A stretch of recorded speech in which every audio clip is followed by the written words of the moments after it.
Hello. Today we continue our review of Rangers of Shadow Deep archetypes introduced in a Gathering of Heroes rulebook. And unlike the previous video where we looked at more independent times focused mostly on melee combat, today we are covering the team players, the archetypes that shine through crown control, party support, and magic. If you haven't watched the first episode yet, you are very welcome to check it out after this one. As before, we'll be ranking these archetypes based on their roles to better understand how they really function. Because, once again, archetypes in Rangers of Shadow Deep don't follow the traditional RPG class system. They often show utility across several areas, with some being more specialized than others. As in part 1, each archetype is broken down into 4 typical roles: melee, ranged, magic, and support. Each of these roles is evaluated using a scale from 0 to 3, where 0 means incapable, 1 is limited, 2 is competent, and 3 is fully specialized. Alright, ready? Let's begin.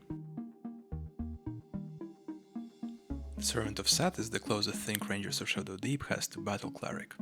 Not quite a paladin, but definitely more muscle than rope. In melee they start solid with a fight stat of +2, and come equipped with the Undead Fighter trait granting extra damage against undead enemies.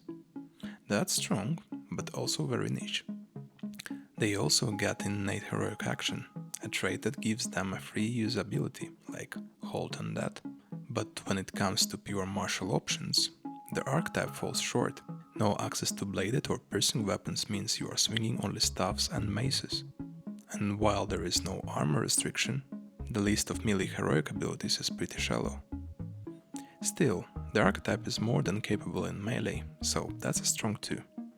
At range, the archetype relies almost entirely on Taref, a signature weapon that can be thrown, and deal bonus +1 magic damage to undead. It's reliable and thematic but not versatile. You won't be taking potshots across the battlefield. The shoot stat is only +1, and with bladed and piercing weapons of limits, the Taref is your only real option. Add to that a small list of ranged heroic abilities, and you've got a limited ranged hero. So, 1 for ranged. In terms of magic, the Servant of Seth doesn't draw from the universal wizard spell pool. Their selection is much more limited. You could call it divine, or in this ranking support magic. They are not true casters, no wands, and no access to magic-specific heroic abilities. And despite having some brilliant traits like innate spells, which lets you convert any known spell into Burning Light, Shield of Light, or Magic Bolt against the undead, and Holy Icon trait which boosts your spellcasting, you are still not dealing serious magic damage.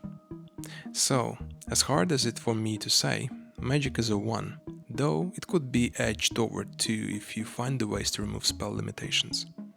Where the servant truly shines is support, with access to heal, buffs like Shield of Light, and control tools like Hold Creature. They are reliable, especially in undead heavy scenarios.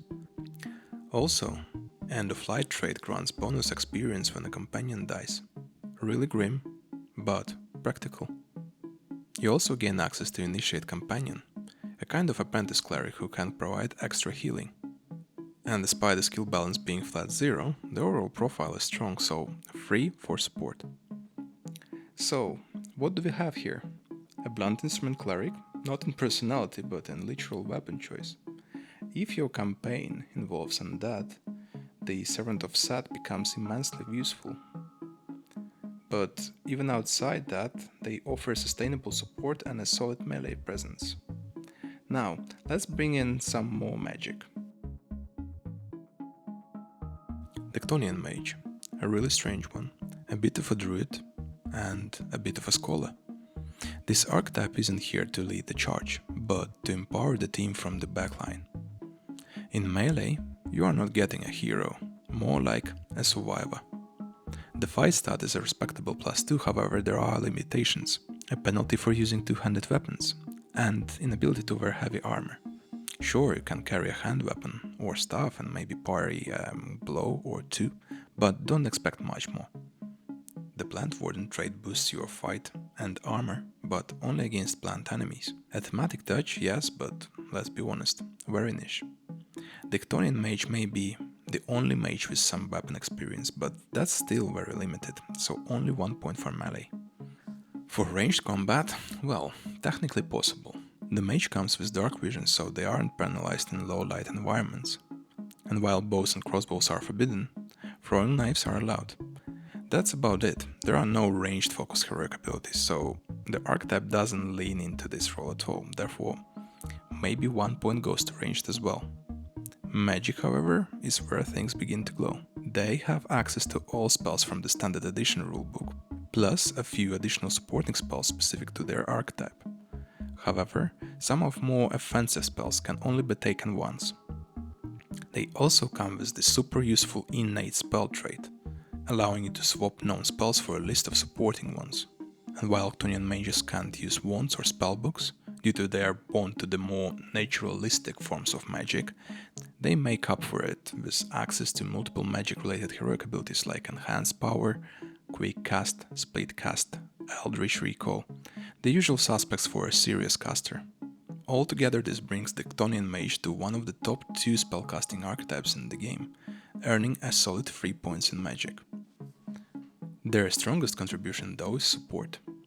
The Chthonian mage can cast Heal, Purify Blood, Sprout Mushrooms to feed the party, and control enemies with Hold Creature or aid with Compass for navigation rolls. There are no support-related spell restrictions, so you are free to tailor the mage to your scenario. And let's not forget the spider. A large spider can be summoned as a companion, cheap, effective, and very thematic. It may not carry the fight, but it adds crowd control and battlefield presence. Unfortunately, your skill balance is in red. Don't expect much when a door is locked. But despite this, we love Chthonian mage for their support spell selection, so my 3 points go to support. So, what is the Chthonian mage really? A capable spellcaster with access to offensive options and a huge pool of valuable supporting spells. Compared to other mages in this video, they can actually carry a hand weapon and even kick some plants along the way. Very useful for a party stacked with warriors, needing capable, magical support. So the opposite of our outdoor lovers are those sitting in the high towers, and the Scrollmasters of Melnoth. Alright, these guys don't fight, they outthink. This is the archetype for players who don't want to carry a blade, but prefer to command the battlefield through scrolls, books, and spells. Melee? Let's be honest, don't even try. The fight stat is +1, the absolute lowest among all archetypes. No armor, no shields, no two-handed weapons. Hand weapons? Yes, but what are you going to do with them? You are carved in cloth. There are a few limited defensive heroic abilities and the magic resistance trait gives you a bit of survivability, but this isn't the character designed to stand and swing. At best, it's 1 for melee. Ranged combat? Yeah, I think it's the same story. No access to bows or crossbows, maybe a throwing knife at best. And you have no ranged heroic abilities as well. I don't know, let's say 1, maybe just because of the knives. Magic. That's where Scrollmasters becomes one of the most mechanically complex and thematically satisfying casters in the game. There are no spell casting restrictions and you get 2 of the strongest traits in the book. Scrollmaster lets you compress 3 scrolls into a single item slot, and Spellbook Caster allows you to store and cast any spell from the spellbook, even if it's not one of your prepared choices. You literally don't need to know the spell as long as you spend 1 build point to open up the slot. You can cast it. That gives you a level of casting flexibility no other archetype can match. On top of that, you get access to every major magic heroic ability: Eldritch Recall, Quick Cast, Split Cast, Enhanced Power, everything you'd want for fast, versatile, high-volume spellcasting. A clear 3 for magic. But the Scrollmaster is more than just a fireball launcher. They bring outstanding support value too. Heal, Invisibility, Compass, Shield of Light, Smoke, Awareness. The full support library is open to you. You even earn bonus XP through Seekers of Knowledge trait, getting an extra experience point every time you find a book or scroll during a scenario. There is also a small summon, a paper crane, which can be used as a light distraction or tactical tool. It's not strong, but it just adds some flavor. Despite a negative skill balance, I really can't justify giving them anything less than 3 for support. That said, the Scrollmaster does come with a cost. Low physical stats, no armor, and negative skill balance. You are not picking locks, climbing walls, or dodging traps. If things get physical, you need protection, but that's the price of intellect. This is an archetype for the pure spellcaster, the academic, the prepared. If your group needs a reliable magical backbone, there is no one better to fill that role than the Scrollmaster of Melnoth. And of course it wouldn't be a full review if we didn't consider the other side of the support. Because, let's be honest, direct healing and crowd control are great, but you also need someone to drive the story, solve mysteries, and reduce scenario risks as much as possible. So it would be hard not to mention these guys. The Encarnoth Delver isn't here to stand on the front line, even though they are sometimes forced to.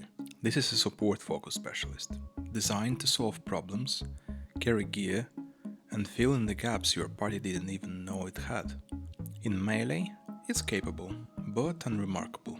The fight stat is +2, which is decent, but the archetype has no access to heavy armor, shields, or two-handed weapons.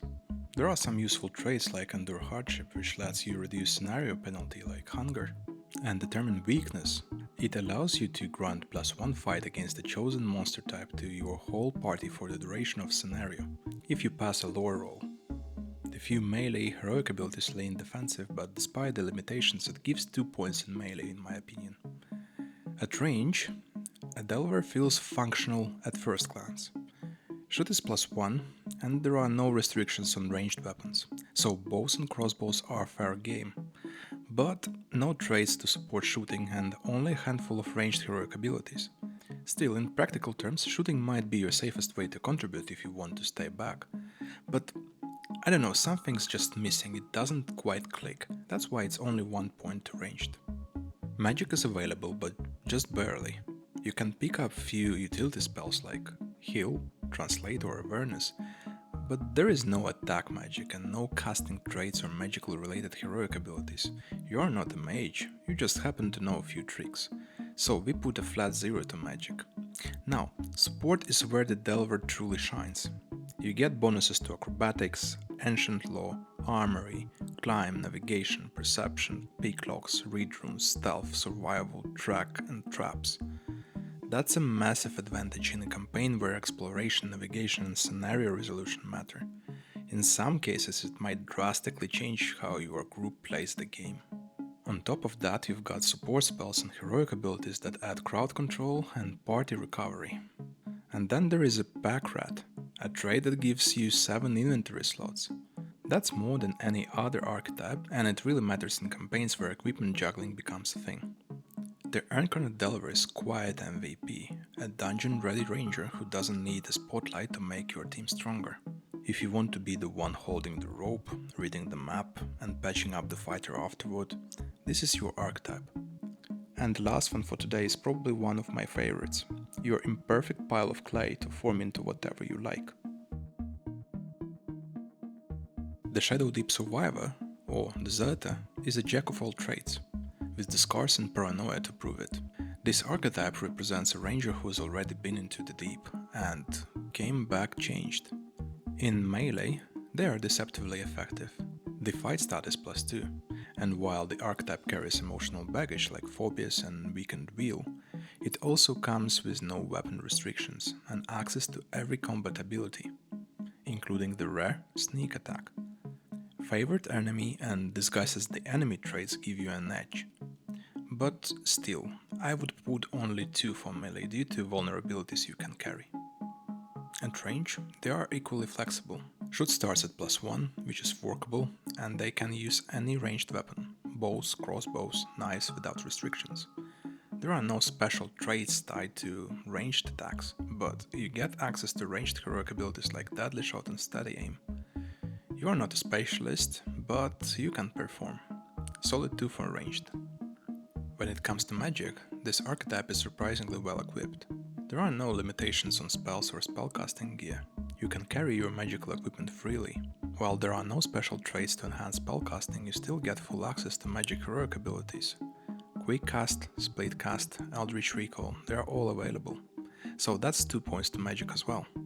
Support is where this archetype quietly excels.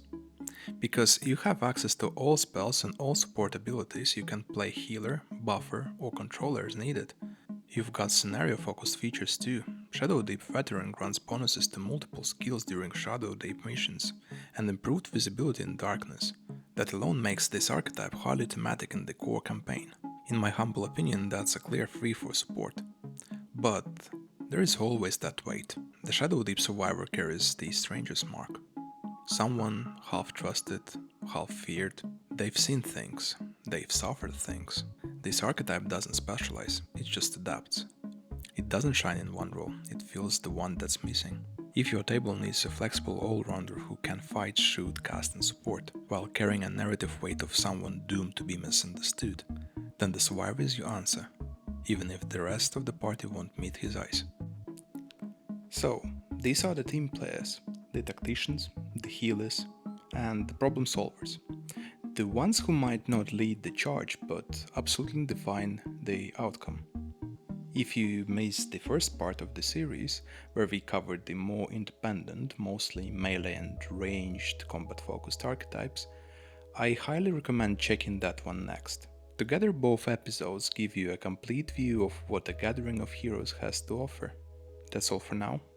Take care.